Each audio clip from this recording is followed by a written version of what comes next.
بسم اللہ الرحمن الرحیم۔ السلام علیکم۔ جماعت ہفتم مضمون اسلامیات۔ آج ہم کتاب کے صفحہ نمبر 46 میں موجود سبق روزے کے احکام کی پڑھائی کریں گے۔ روزے کے تمام احکام کو جاننے سے پہلے روزے کا مفہوم سمجھ لیتے ہیں کہ روزہ کسے کہتے ہیں۔ روزے کا مفہوم: عربی زبان میں روزے کو صوم کہتے ہیں۔ صوم کے لفظی معنی ہے رکنا۔ شرعی اصطلاح میں طلوع فجر سے غروب آفتاب تک کھانے پینے اور بعض نفسانی خواہشات سے رکنے کو صوم یعنی روزہ کہتے ہیں۔ روزہ ایک بدنی عبادت ہے اور ارکان اسلام میں سے ایک رکن ہے۔ روزے کا مقصد بندے میں تقویٰ اور پرہیزگاری کی صفت پیدا کرنا ہے۔ امت مسلمہ پر پورے ماہ رمضان کے روزے فرض کیے گئے ہیں۔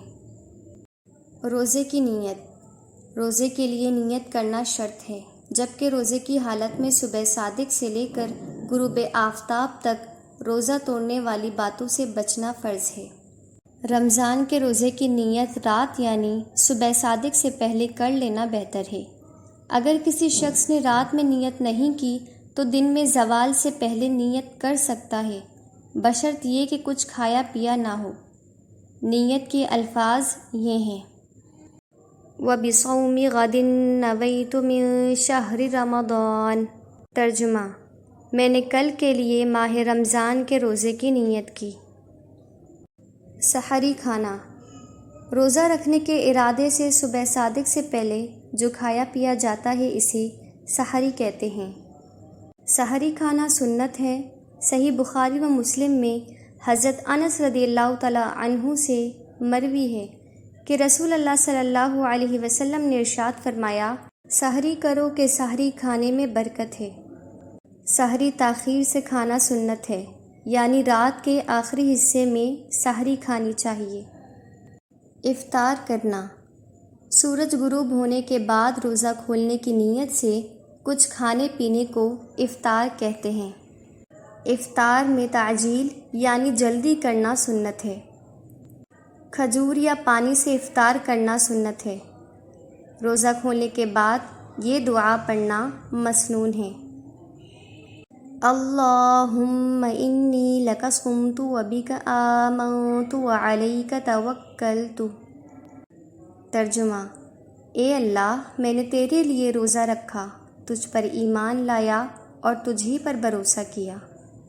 روزے کے مفسدات: وہ تمام باتیں جن کی وجہ سے روزہ فاسد ہو جاتا ہے انہیں مفسدات صوم کہتے ہیں۔ چند اہم مفسدات صوم یہ ہیں: جان بوجھ کر کھانے پینے سے روزہ ٹوٹ جاتا ہے، بھول کر کھانے پینے سے روزہ نہیں ٹوٹتا۔ جان بوجھ کر منہ بھر قے کرنے سے روزہ ٹوٹ جاتا ہے، اگر بے اختیار قے ہو جائے تو روزہ نہیں ٹوٹتا۔ ناک یا کان میں دوائی یا تیل ڈالنے سے روزہ ٹوٹ جاتا ہے۔ لوبان، سگریٹ، حقہ وغیرہ کا دھواں ناک میں کھینچنے سے روزہ ٹوٹ جاتا ہے۔ روزے کے مکروہات: روزے کی حالت میں بار بار بے قراری، تھکن اور بھوک کا اظہار کرنا مکروہ ہے۔ روزے کی حالت میں پیسٹ اور منجن سے دانتوں کو صاف کرنا مکروہ ہے۔ غیبت، گالی گلوچ اور دیگر اخلاقی برائیاں کرنا، کھیل تماشا دیکھنا اور ان میں حصہ لینا مکروہ ہے۔ منہ میں تھوک اکٹھا کر کے اسے نگل جانا مکروہ ہے۔ روزہ نہ رکھنے یا توڑنے کی اجازت: اگر بیماری کی وجہ سے روزہ رکھنے کی طاقت نہ ہو تو روزہ نہ رکھنے کی اجازت ہے۔ اگر روزہ رکھنے سے مرض کے بڑھ جانے کا خطرہ ہے تو روزہ نہ رکھنے کی اجازت ہے۔ جو مسافر کم از کم 57 میل کے سفر کی نیت سے گھر سے نکلا ہو اسے روزہ نہ رکھنے کی اجازت ہے۔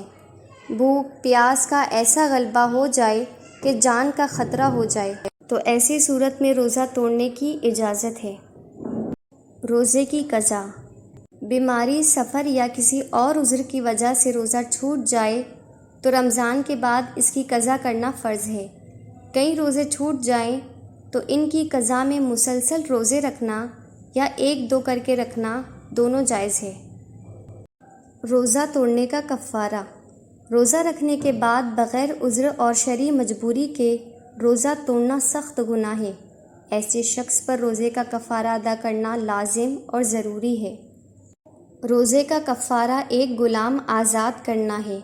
اگر غلام آزاد نہ کر سکے تو 2 ماہ کے مسلسل روزے رکھنا ہے، اور اگر 2 ماہ کے مسلسل روزے نہ رکھ سکے تو پھر 60 مسکینوں کو 2 وقت کھانا کھلائے، یا ہر مسکین کو صدقہ فطر کے برابر غلہ یا اس کی قیمت دے۔ صدقہ فطر کی مقدار گندم نصف صاع یعنی 2 کلو اور 50 گرام ہے۔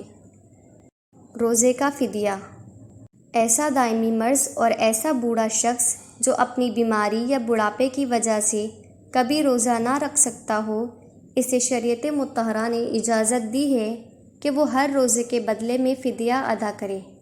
ایک روزے کا فدیہ ایک مسکین یا فقیر کو صدقہ فطر کے برابر غلہ دینا ہے۔ غلہ دینے کی بجائے اس کی قیمت کے برابر رقم یا کھانا بھی کھلا سکتے ہیں۔